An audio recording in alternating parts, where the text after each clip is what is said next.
Revolution from your bed. We're back. Um, we have a special guest today. Actually, all my guests are special. We have Elyse Robi, and she's doing something quite remarkable after suffering from chronic illness and health issues herself.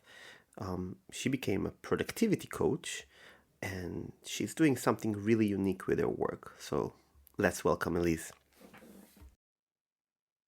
Hi, I'm Elyse Robi. I'm a performance and productivity coach. I help people organize their brain space and their days so they can accomplish more with less effort and in less time. Okay, you're kind of a Yeah, COO, but on a personal level? yeah, yeah, you could say that. That's so interesting. And I'm just going to give you an example from my own life. Like, I thought that a lot of my problems can be solved by a personal assistant or sort of, admin that you do remotely. But I realized that actually it created more work for me to just find out how to organize tasks for some other person. Then I realized that it's actually just faster for me to do those tasks. So how you respond to that? Like, how can I uh, be more productive in my daily work? Well, if the problem you're wanting to solve is to be able to delegate, then you have to know how your task is structured and which parts you can actually delegate or keep for yourself. So once all of that is established, you're in better position to know, should this part be done by someone I know? Should I outsource it? And how? What do I need to teach them first so they can repeatedly do this task for me in the future? So it's about understanding the importance of first setting the framework, teaching them, and then letting go with minimal intervention. You just once in a while have a look and make sure that it's still up to your standards and make sure that you correct issues as they arise, but you don't micromanage. It's super interesting, and I wanted to kind of ask, how do you become a productivity and performance coach? Like, what happened in your life that led you to the understanding that you have to help other people be more organized and productive in their lives? Well, I've been a professional pain for my teachers and bosses my whole life. And so from a young age, I was always keeping people accountable and just being like, hold on, hold on, hold on. You just said something, but then your actions are not following what you just said. So what's up here? And I would always point out the gaps and I would always try to bring structure or correct the things that did not make any sense. And so that was my personality growing up. And it was not super popular, let me tell you. So I learned to be more diplomatic about it, obviously. But this always stayed with me. And like you, I also had tough health journey and I had to advocate for myself a lot and to like negotiate and go through all the motions. And so all of that has been stored inside my mind, my body. I've been consuming knowledge. And I was like, what am I going to do with all of this? And this good intention of wanting to help people when working in admin jobs makes me feel like my soul is escaping from my body. Look, I was studying business administration and I felt like this was the path I was supposed to choose, and it sucked. I'm sorry for people that do that for a living. I mean, like you might love it. I just don't. um, some parts of that are interesting, but mostly it was lacking a human element, also creativity, and being able to just see problems and act. Like I'm a really big advocate for taking action. Don't tell me you're gonna do it, just do it, or let's discuss how we're gonna do it if you can't do it on your own. But like, don't just smooth talk this stuff to me and just let it be. Like we have to take action and go forward. So this is something I would love to break down because, this podcast is about leaving comfort zones in general, and it's Yeah. called Revolution from Your Bed because it's literally the to leave the most convenient and comfy and cushiony place that you can be in. Um, and I think that what will resonate with a lot of the listeners here is the fact that they really want to take control over their lives. Mhm. Whatever, we have a lot of entrepreneurs listening, but we also have a lot of people with chronic illness. And I want to kind of connect the dots. So your journey with chronic illness led you to understanding then that improving the processes that are involving in your work and life can actually better help you better navigate healthcare system, which is for me very interesting approach for health navigation in general. And on the other hand, the subject of accountability is something that is more on the mental aspect of being stuck. And people with chronic illness, a lot of time they have limiting beliefs or false beliefs, and they don't believe in themselves that they can be better, that they can go back to the working world. So let's discuss that first, if you don't mind. Yeah, sure. You want to discuss the part where they have those limiting beliefs? Absolutely. Okay. I've been there. I've had them. Ever since I was a kid, I was in pain. And so I kind of learned to live with it because I saw specialists and they all told me that I just needed to like have more stability in my shoulders or whatever. And I did PT and I did all of the stuff I was supposed Yeah. to do. And the ultimate answer was just like, well, you're just like that. Like you're made like Yeah. that. Yeah. Okay. So I internalized that just like, the elephant that's with the little rope and, Yeah. and the stick and it just stays there. I internalized that growing up.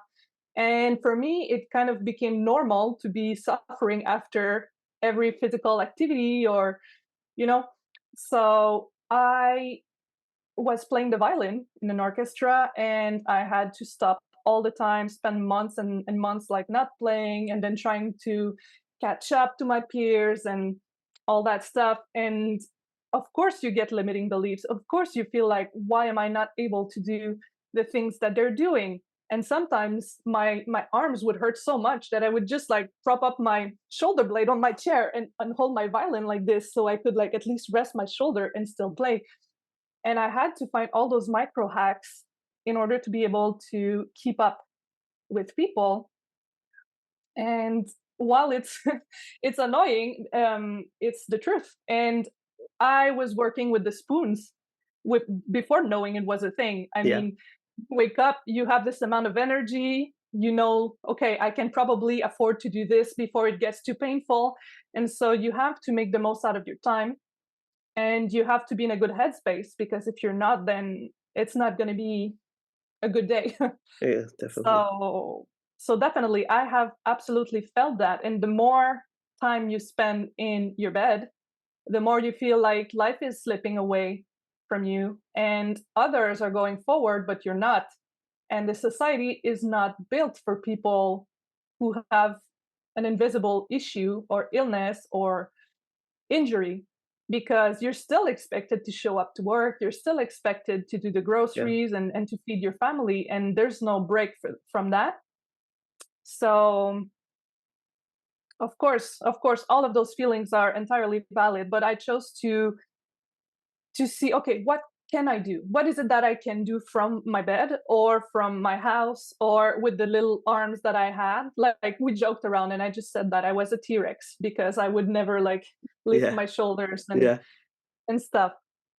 But yeah, I just decided to make the most of it. But the thing is, you have to push through the pain sometimes because, as I had a great discussion with someone about this exactly that said, "Well, why didn't you reach out to other people to get their support?" And that's the thing with people that have never experienced it.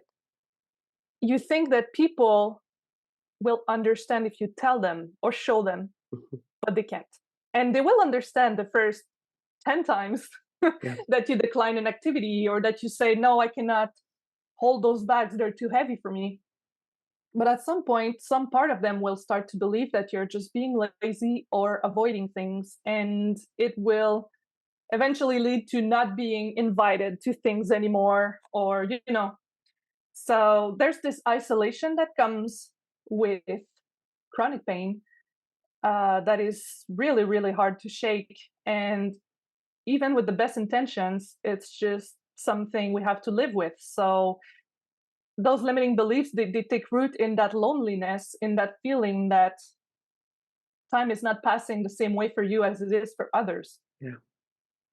Yeah. So for me, oh, I'm sorry. Go ahead. No, no, absolutely. I'm just stressed. It's very hard for me to hear because I'm an empath and I've been through it exactly. And it's Yeah. always hurting my soul to hear that other people suffer. And we all have the same things in common. We all have limiting beliefs. We all have limiting amounts of spoons or energy units. We all feel gaslighted and ignored and lonely. Um, and this lonely journey is leading us to either be more depressed and stay in bed, Mhm. or go into this loop of trying to find the remedy and it's a bit better and then worse, so on. But only a handful of people are really taking it by, as many hands and they can lift and do something about it. And it's just for me so wonderful to hear that, you took it to your own type of personality and just made a profession out of it. So I wanted to ask you, you you live with this pain and uncertainty. This is a great theme that we all experience. Do you think that the uncertainty around your own life led you to the belief that you want to help other people make their life a bit more certain, maybe? Oh, absolutely. Absolutely. I mean, when I talk to people and see that they have similar problems, I am delighted to be able to help them and say, like, look, I've been through this. And the best way you can approach this problem is XYZ. And saving them time in my mind is the best thing I can do because time is so precious when you have good days. And so you have to use it efficiently while you can. And I'm working with people right now that have chronic illness and disability, and I'm helping them set up their work so a lot can be done in the back end Yeah. and the business can still run while they have their bad days. And so, no, absolutely. For me, it was very important to see that I had something to contribute. I felt isolated for a long time, just like you, and wasn't sure what my place was because if you don't fit into society, where do you fit? Exactly. Um, but then at some point, I was like, you know what? I've been through so many things, and also like I have thyroid disease, and I still had to fight 2 years and a half for that. Yeah. And I've been told it was in my head, or that young people were just lazy or depressed, like all of it. But yeah, like I've done it many times since childhood, and every time I come to the conclusion that mindset is a big thing because even if sometimes it's frustrating and you want to yell at people but you can't, Yeah. um, or you just want to be like, "Come on, man! It's not costing you to just help me out on this Yeah. one." Like, there's no Yeah. there for the thyroid medication. There was no ill effect that I could have had from Yeah. trying out a treatment, and they Yeah. still denied it. So dealing with this kind of frustration and figuring out ways and doing research has helped me so much in structuring my thoughts and my mind and knowing that I had to speak with doctors that don't necessarily care that much about feelings. I'm not saying that they don't, but in a professional setting, they might tend to be more logical, analytical. Um, it's like a different language. So I learned that language and I learned the techniques, and now I'm passing them on to other people, and not just people with chronic illness. I mean, I'm helping creatives too for now. I want to help women in STEM because they're facing a very particular set of problems in the workplace. And so I do think that this is where I'm supposed to be. Okay. So yeah, all those skills and this positivity that I've learned to cultivate in myself, and that structure that I have in my brain, I am also wanting to bring this to other people in the workplace, especially like females in STEM, female engineers. A lot of them, like the retention rates are not that great. They face a particular set of issues in the workplace. So I want to see what it is that I can do to help women go further and remove those blocks that they have, either like real issues that they have with boundaries or mindset in the workplace, or personal that they might have in their own heads. So there's a ton of work to be done, and a ton of people that can absolutely do way more than they believe that they can. So I'm trying to find those gems, those diamonds in the rough, and help So polish them so they can, yeah. this is super interesting work that you do, but why specifically? I understand why you want to empower women. We all know that this world is completely unequal towards women, and in general, we have a gender gap that is unacceptable. We feel it dramatically in healthcare too. But why women in STEM specifically? And you can explain more about STEM. It will maybe help people who never heard about this acronym before. So, Elise, like, I understand that you want to help empower women. We have a huge gender gap. It's completely unfair, and the problem we see in health equity when it comes to gender is outrageous, to say the least. Mhm. But you come from chronic illness yourself. You want to help people with chronic illness, people in general, women, but you mentioned women in STEM. So explain to us what STEM stands for and why specifically women in STEM. Yeah, so STEM is science, technology, engineering, and mathematics. And women in STEM, well, I'm interested because these women are so damn powerful and they don't know it.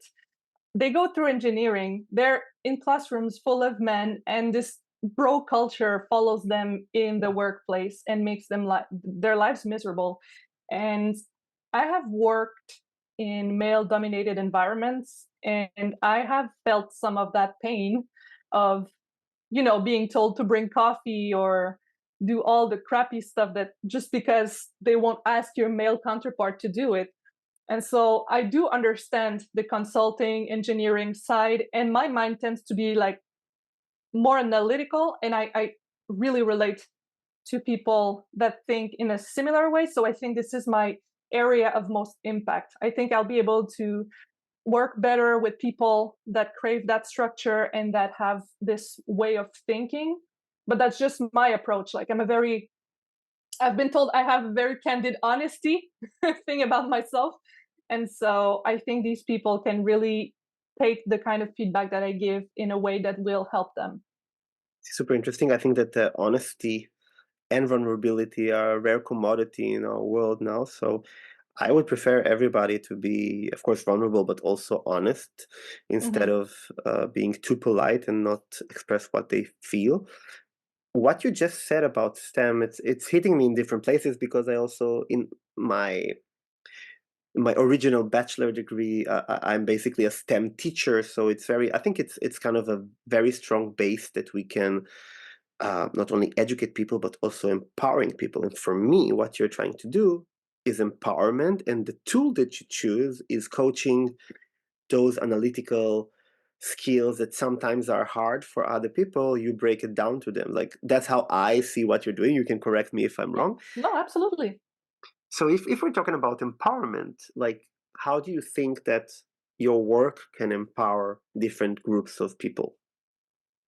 Okay, so well, right now I'm working with two women that have ADHD, and they have tremendous potential, but they are all over the place, and so they do a little bit of everything, but they don't feel like they're getting anything done, and that vicious cycle makes them believe that they are very far away from achieving their dreams or building the business that they want.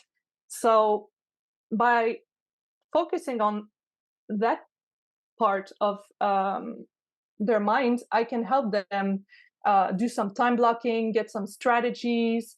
I send them accountability check-ins, and I have a VIP access that they can, always Yeah. contact me on. So every time they feel overwhelmed, they just send me a message, and I break it down for them so they can keep going. And my goal is to get them to be independent by the end of the program. I'm doing 3 and 6 months for now. So at the end, I told them, I want to see you go away. Not because I don't love you, obviously I do, but I want you to be independent. I want you to apply this structure to your own mind, to your days, and to be able to have those new habits build up over time so that you're comfortable leaving me at the end. I think it's a very nice business model because the coaching industry is completely fragmented. And in many countries, there is no requirement for any certification. And it's something that's risen up here in the podcast, but also in my personal life. A lot of times that people really like coaching and want to be coached, but it's so hard to find a good coach. And usually coaches are charging by the hour, so they have a full interest for you to just stay forever. But I think that people like me, and you mentioned neurodivergent people. I'm also in this group because of my PTSD and ADHD. So I think that for me, I need some sort of clarity and kind of projection of what's ahead of me. If I know there is a 3 months process, I will be much more in tune with the coach than if it's like a 2 year unknown. So this is something that I think that you're doing absolutely great, and I want to kind of pull you back for a second Yeah. to the last question. Entrepreneurs like me, we really face a lot of problems with self-management.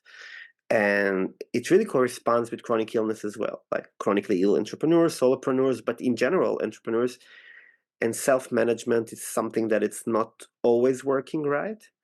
And I would like to discuss with you this, like, how do you see this role of things that we can do ourselves, maybe even? I want people to come and be your clients, of course. But is there any set of tools that we can use to improve this? Yeah, I just posted one yesterday on my Instagram. It's a matrix to help you prioritize your tasks. Basically, one of the big things that I encounter in my work and my relationships is the heavy mental load Yeah, that people carry. And, they're always trying to focus on one thing, but then they have stuff popping up in their heads like, oh, I forgot to do this. Oh, I need to do that, and they have a list of all that stuff that floats around and that occupies their brain yeah, 24/7. They wake up at night thinking about those things. yeah. So basically what I'm saying is you don't have to carry all that. You can put it down on paper, you can make a list, or you can use the matrix I just posted, which is basically telling you to classify your tasks in order of urgency and importance. So Yeah. obviously, in one quadrant, you have urgent and important, and this is what you want to tackle first. And then things that are more long term, like learning a new skill, building relationships, they are also important, but they're less urgent. So you can, schedule that or do it later.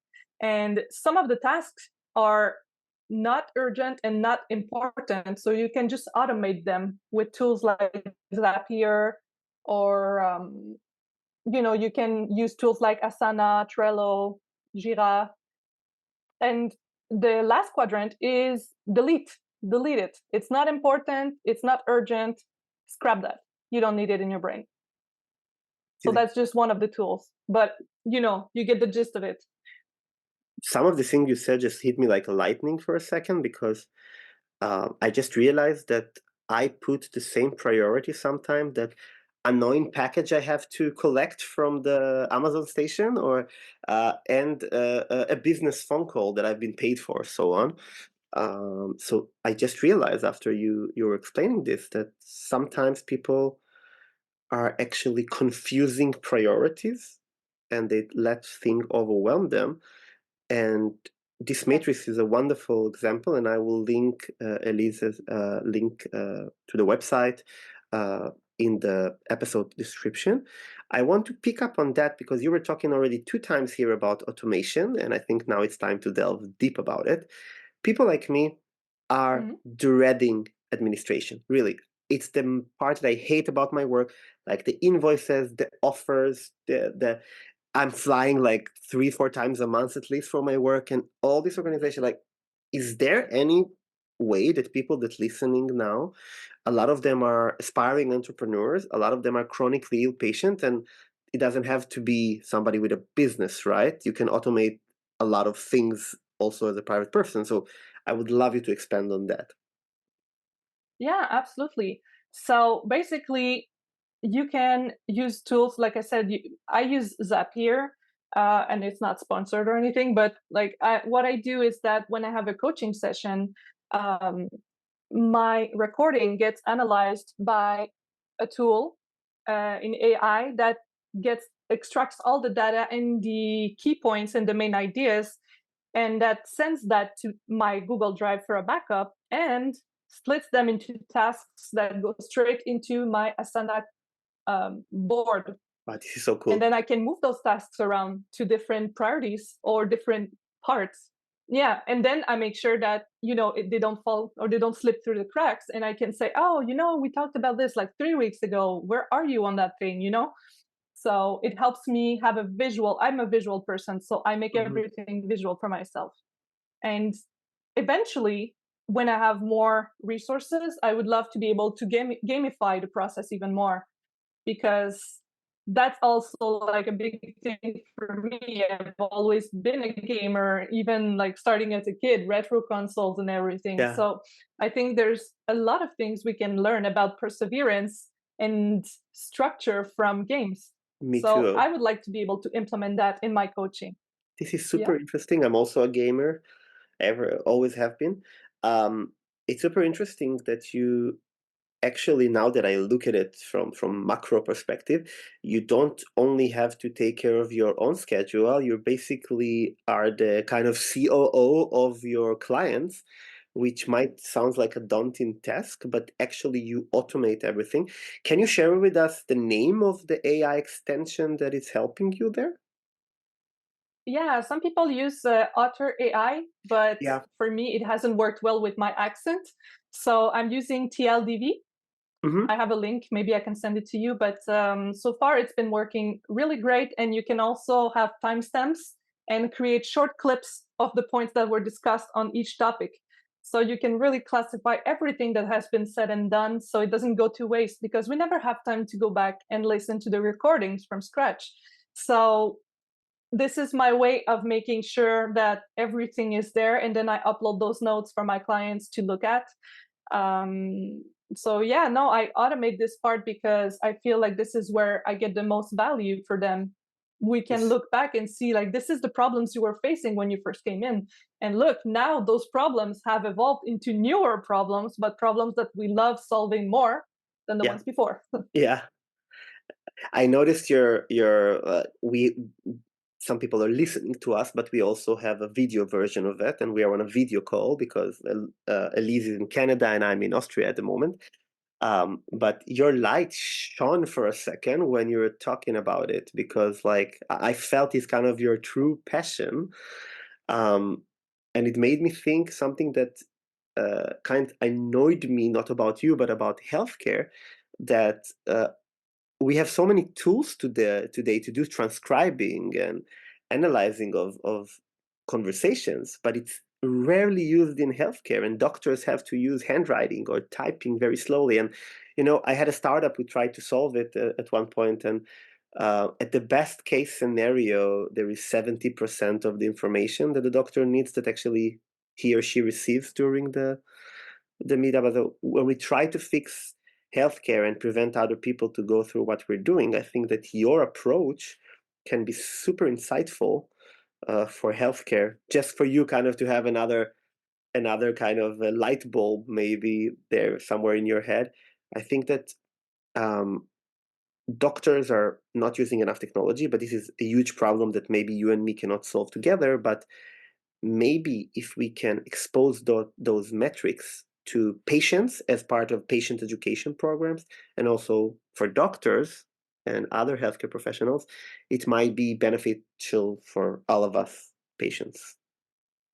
Definitely, but there's concern about safety and privacy when you go into the medical field, obviously, Of course. medical records and stuff getting leaked. So I don't know how feasible that would be for us to attack on that front, but definitely it needs to be incorporated more and more. But my approach as a patient has been to document my own things Yeah, and to make links between my stuff. So you're kind of left sorting it out by yourself. yeah. Um, You but yeah, build. I totally hear you. You're like, wow, this is antiquated. This is like ridiculous, but there's not much we can do. Yeah, They will have to develop tools that have been approved for that. yeah. In North America, you have the HIPAA 5 standards and so on, and in Europe, it's much more kind of restricted and tied. But the funny thing is that we have data leaking from all over the internet, but Mhm, this little problem to solve when anonymizing data, there are very few simple solutions that can help prevent it. And we have so many state-of-the-art solutions for everything, but nobody touches almost health IT because it's the unsexiest part of helping patients and doctors or HCPs alike. I think that eventually, when we talk about productivity and performance, a lot of time people look at it, from the bottom line perspective, money perspective, and I will share my honest opinion with you. I don't like the toxic productivity trend. mhm. I think that we have a lot of kind of fake gurus that are basically telling people to skip sleep and meals just to hustle. And I know that you're not like this because you don't have enough spoons to be like this. How would you recommend somebody like us to not only make their life easier in terms of processes, but actually maybe you can help them save some spoons? So how would you suggest for somebody like us with a chronic illness, chronic pain that wants to start performing better, automating, and so forth? Yeah, so I absolutely hear you on the toxicity of the hustling mindset. I am not like that. What I'm doing is helping people in their current circumstances figure out where the time wasters are and how they can better function within the confines of their situation, or how they can actually make them stretch a little bit and gain a little bit of freedom from them. um, so yeah, concerning the spoons, I still have my spoons because of hypothyroidism. Yeah. But for my shoulders, I've had my two surgeries, one after the other. So soon, Valentine's Day is going to be 1 year anniversary of my first surgery. So happy for And you. yeah, yeah, me too. So this has been amazing. And, even when my surgeon told me it's not in your head, I did not take it seriously because I was like waiting for the shoe to drop. I was like, okay, let's just do the Yeah. surgery and then Yeah. so. But yeah, that's This is a big statement for me when officially I got my diagnosis after almost more than 7 years. I literally sat there and I had tears in my eyes, and the doctor didn't understand what's going on with me. That the first time somebody told me it's not in your head and not just not it's all in your head. I think that um, it's such a wonderful thing to get this feeling of trust and trusting yourself also, because you're starting to disbelieve in yourself, like maybe it really is all in my head, right? um, and it leads me to think about the last topic that we haven't covered yet, which is yeah. accountability. But wait, hold on. I realized that it was a two-part question, so I want to go back and not let it slide. Yes, you're Uh, right, you're right. gonna keep us accountable here. Okay, so how do we, if I understood the question correctly, it's about how do we make sure that we use our spoons in a way that best serves us without going into the hustle culture. Yeah, All right. So basically, what I do is basic life hygiene. Like I ask my clients, okay, how many hours of sleep do you get? How many do you need? What would you like to change in terms of habits? Do you eat? One of my clients just told me I don't eat most of the time when I'm in my zone or when in my flow because I forget or I don't feel like stopping to make food. yeah, yeah, So I'm like, okay, let's explore that. Let's see how we can automate food or bring it to its simplest form so you don't have to keep thinking about what yeah. to eat. This is the hardest part. Yeah. This is the hardest part. Yeah. And so I'm looking at exercise, and I'm not going to tell them to wake up at 5 to do it because I won't do that. Like, I'm trying to be honest here. Yeah. I'm a mom of two, and Oh, I have really? I my didn't know you have a family. yeah, I do, and I have Wonderful. two huskies too. Wow. So more COO work to do. Yeah. Yeah, but I'm not gonna tell people to do stuff I wouldn't do myself, you know? So no, you don't have to work out at 4 a.m. to. You just have to better plan your day, your life, and just put it on your schedule, and you treat it as a work commitment. You know, if you, I have a client that needed to incorporate some walks, so I said, "When are you gonna go?" Oh, well, when the kids are asleep, sometime during the week. No, Yeah. okay, 3 times a week, block it on your calendar now. Yeah. That's a work commitment. You Yeah. don't you don't change that. And she did, and she's still doing it That's wonderful. because it's a commitment to herself. But I think this is exactly this thing about accountability, because I had so many excuses to myself over the years, and I knew that if I want to ever feel better with POTS syndrome, it's like a very strange balancing act between not exercising too much because you have exercise intolerance, and not exercising too little because then you're back to bed in a week or two. And what really helped me eventually was this promise and commitment to myself that I felt really bad. It's like not showing up for a date or something. This is how I felt on days that I didn't do my rehabilitation hour, for example. So how can we hold ourselves more accountable? Well, first of all, I would say compassion. Compassion for yourself. I Mm, mean, you're going through a lot of tough stuff, and missing your workout or your appointment, well, not the appointment, but the physical work yeah, is not the end of the world. Like, if you miss one day, okay, then you pick up the next and you try to keep going. But compassion, because if you try to shame yourself into a new habit, how is that gonna stick? yeah, That makes that's no true. sense. Com- So I make sure with my clients, I'm sorry, I make sure with my clients that there's a safe space and we can discuss those things openly and just be like, okay, you're feeling ashamed that you haven't completed this task, but is shame really the best response? Like, can we change that to something else? And just being like, okay, I understand I didn't get to do this week. How can I manage to put it on my calendar for this week and make sure that it gets done first? And it's just about being proactive. What is it that I can do to keep moving forward and not getting stuck on the past yeah, or being like, oh no, I'm so bad I didn't do it? That's not, no, that's not how you do it. thank you. It's really interesting that you mentioned compassion here. Like I realized that in our journey in general, the thing that is missing the most is compassion from our Yeah. doctors, caretakers, families, and mainly to ourselves, because we have such a bad relationship with our own bodies. But only when I started to act towards my own body and illness with compassion, I found the space for healing. And it's the first time I ever speak to somebody, and that's why I like this podcast so much, this platform, that connects the hard analytical part with the compassion. For me, it's really really exciting that this thing can live in the same realm. Do you want to say anything about that? This connection between compassion in life in general and those processes that are maybe perceived more as analytical? Yeah, I can absolutely try.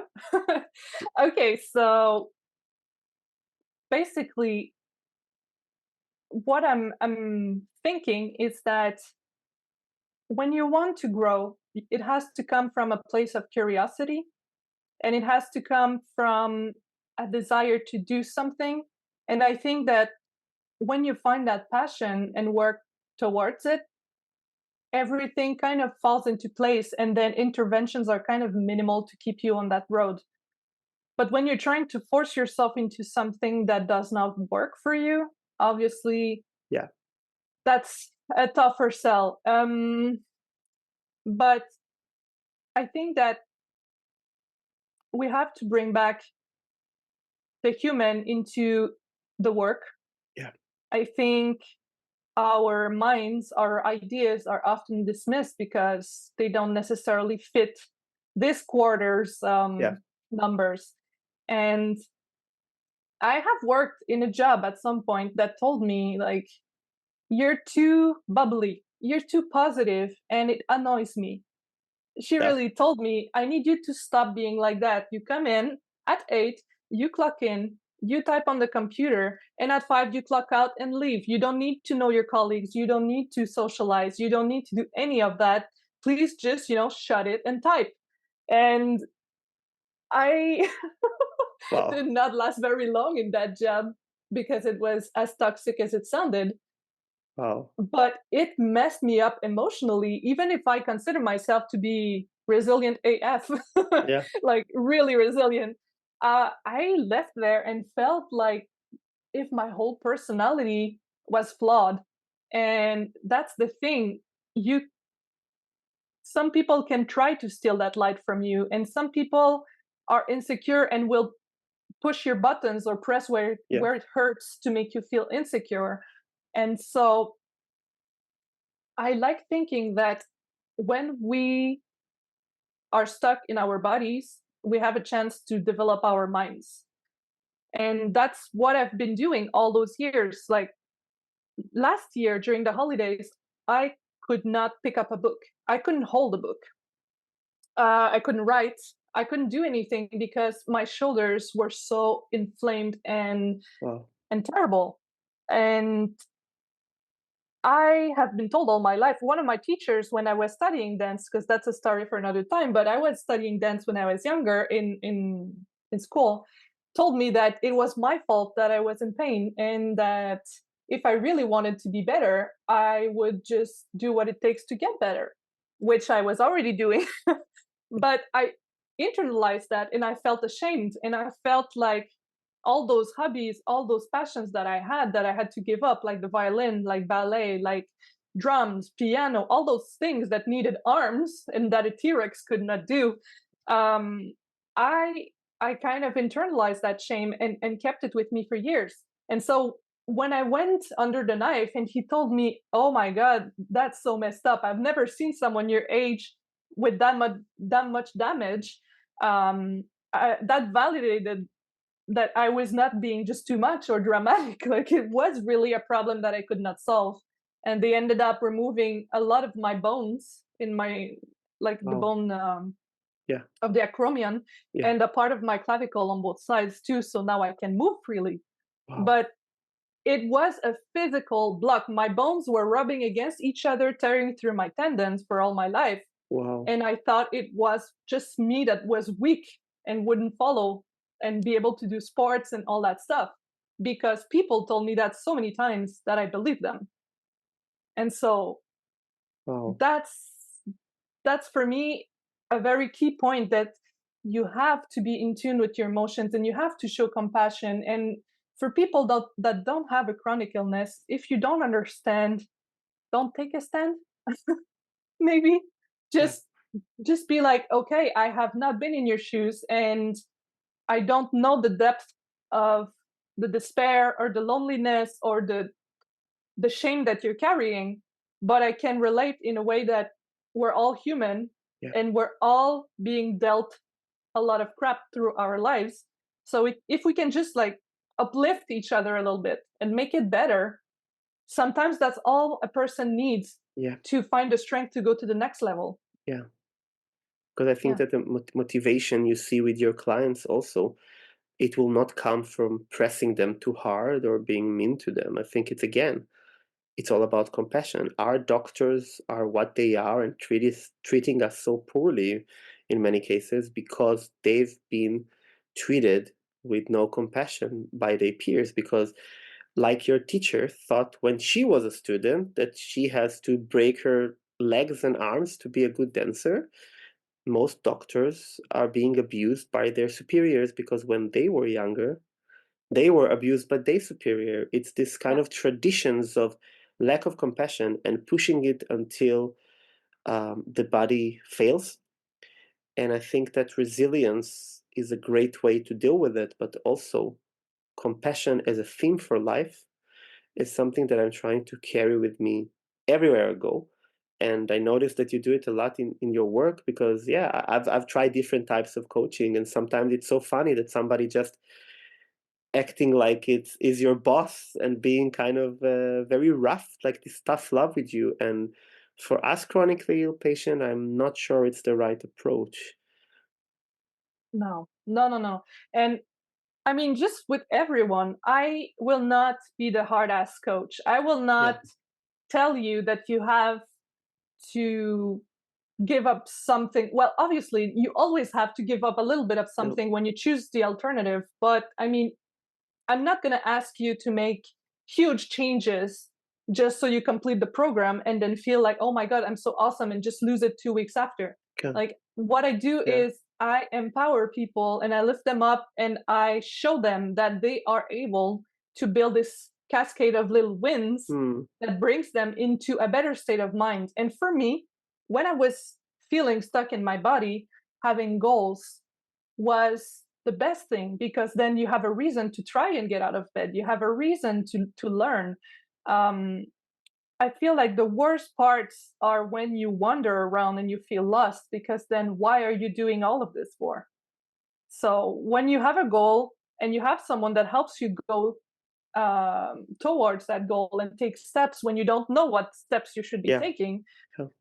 for me, that's the gift. That's what I'm trying to give people. It's just incredible that every time that I'm meeting with such an awesome human being, and it's always this professional excuse, but then it's very, very like it's escalated very fastly, like to this place of vulnerability, and we all share so much in common. This is so wonderful to hear. Like I didn't plan those questions, right? We just went with the flow, and it's just amazing that these themes are keeping on coming back. And I think that Hmm. in Judaism, like we have this sentence that if somebody cannot uh, study the Bible, he cannot know anything about the world. There is only one rule in the world they need to follow, which is love thy neighbor. And I Mm. think this is all about compassion. And I think this is the way you are approaching everything that you do, which is make me hopeful um, to see coaches that are dealing with things that are very hustle related usually are finding ways to adapt it to the special needs of their clients. And I'm really happy to hear that you're healthy, of course, but doing something that not only help you but help empower others. And I want to um because I'm aware of our spoons level, of course. So usually my podcast is not one of those 3 hours conversation. I think we can of course talk as much because we have a lot in common. But the beautiful thing about this is we can always do a part two and save some spoons. I always have a little tradition that I ask the guest to ask me a question, and they don't need to prepare it in advance because then it's another task they need to do. But based on our conversation, is there anything that you want to ask me? Would you trade your mental development and all the growth you've done as a person, if you had a chance to trade it like for a normal body that did not keep you prisoner? That trade-off that you had to do you find that it has brought you somewhere Well, special? this is one of the top five best question I've been ever asked. Probably, it hits very close. Because I'm in pain right now, it's very tempting to say that, of course, I will. But I was on my way to a very mediocre life. I'm not judging other people in my own terms, the life that I would have been voiceless at.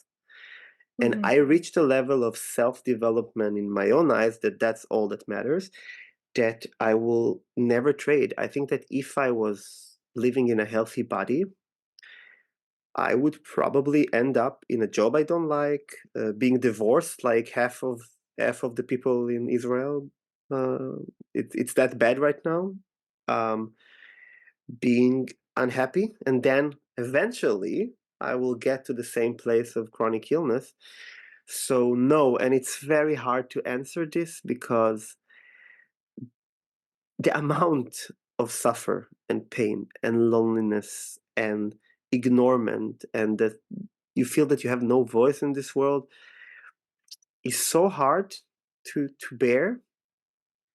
But the fact that I'm choosing the development over the healthy body, I think can serve as an inspiration for other people, that I think there is a reason why we're like this, and we should make the most out of it.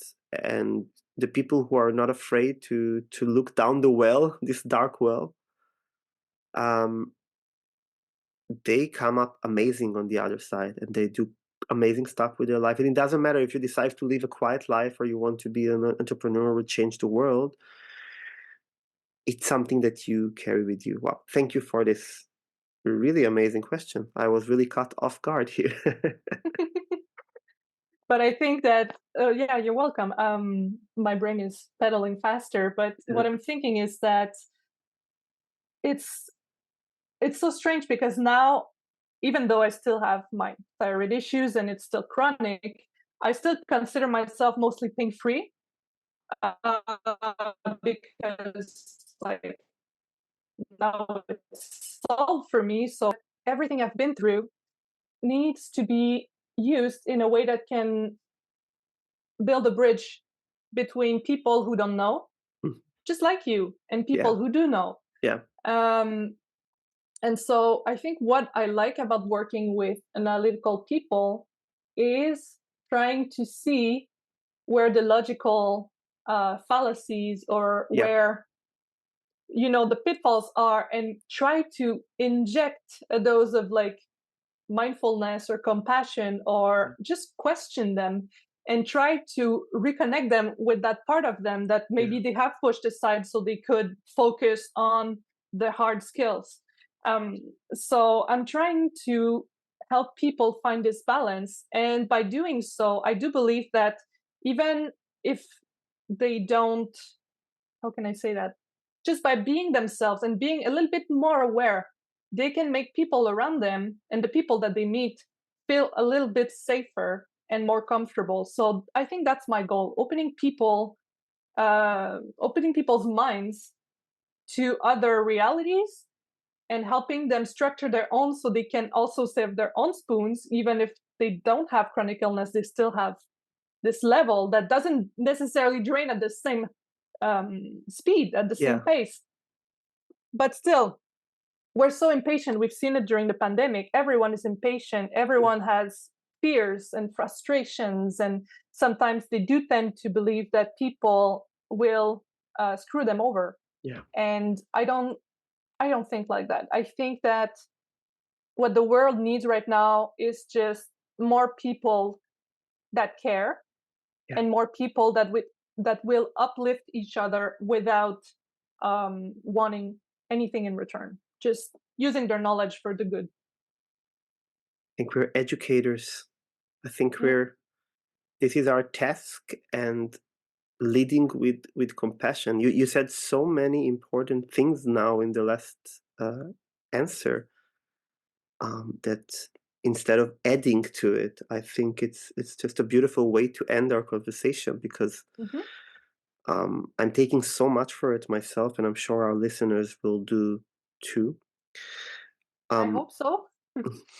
it's been really a delightful conversation, and I feel there's so much more that we can talk about. And I will, of course, as mentioned before, will link your work down below. And it's so interesting what you can do for people like us, Punis, people that have neurodivergent challenges, entrepreneurs, and anybody who needs a bit of structure in their life to connect the analytical to the emotional side. Is there anything else you want to add? now the ADHD comment just made me smile because one of my clients sent me a meme this week about ADHD and just told me like you're working with a bunch of ADHD people, and I'm like, yeah, I love the chaos. I love their minds. They just need a little structuring, but they're so amazing and they think outside the box and they have those Yeah, many great qualities that we don't see every day. So I think that if you're ADHD or if you have autism, it doesn't matter. Just be yourself and just do the cool things that your brain knows how to do, yeah. and let's make it work. Like that's my take on it. I would never want to shut it down with medications or so on. Yeah, I struggled in university and school and so on because like it's not easy to retain attention, but those parallel thinking processes that happening and outside the box ideas led me to everything I did and what I'm doing today. I think Mhm. that I think that this is an interesting take that I did not think about, that there is a way to coach you into better productivity, but not from the hard, you do this test kind of thing, but to really believe in yourself and have commitment and accountability with yourself. I think a lot of people would probably find it very useful. And Yeah. your materials and social media will be linked here too. So your profiles are very interesting. We're connected in Instagram and in Threads, and in Threads, what we like about it is the more personal side. And Instagram, you share so many wonderful tools that, like this matrix, that is extremely helpful, and I can reshare it also with my Mhm. accounts. And I just wanted to thank you, Elise. I know we're completely with a crazy time difference, and that you took the time to Yeah. have this wonderful conversation and being my guest today. Thank you so much. Well, thank you for inviting me. Um, I'm just like my brain is sparkling with ideas. So if you want to do a part two, I'm down for that. Um, Absolutely. yeah, no, I just think that this has been delightful. I'm really honored to be your guest, and I hope it helps someone. I'm still a little bit new to the field, so my webpage is under construction, but you can still book discovery calls. Um, and reach me with the contact form. And I'm also on Instagram, of course, and Threads. Uh, but I love meeting new people, so don't be shy. Come and just have a chat. Send me a DM, and yeah, Thank you so much, Elise. And I recommend you to right now after our conversation to note those ideas, because sometimes I have this crazy idea in the subway and then I don't note it down. That's why I have my note apps like as close to my finger as I can in my phone. Thank you so much for being here, and I see you in part two. yeah. Let's do that. Have a nice day. Well, evening for you. Have a have a good morning.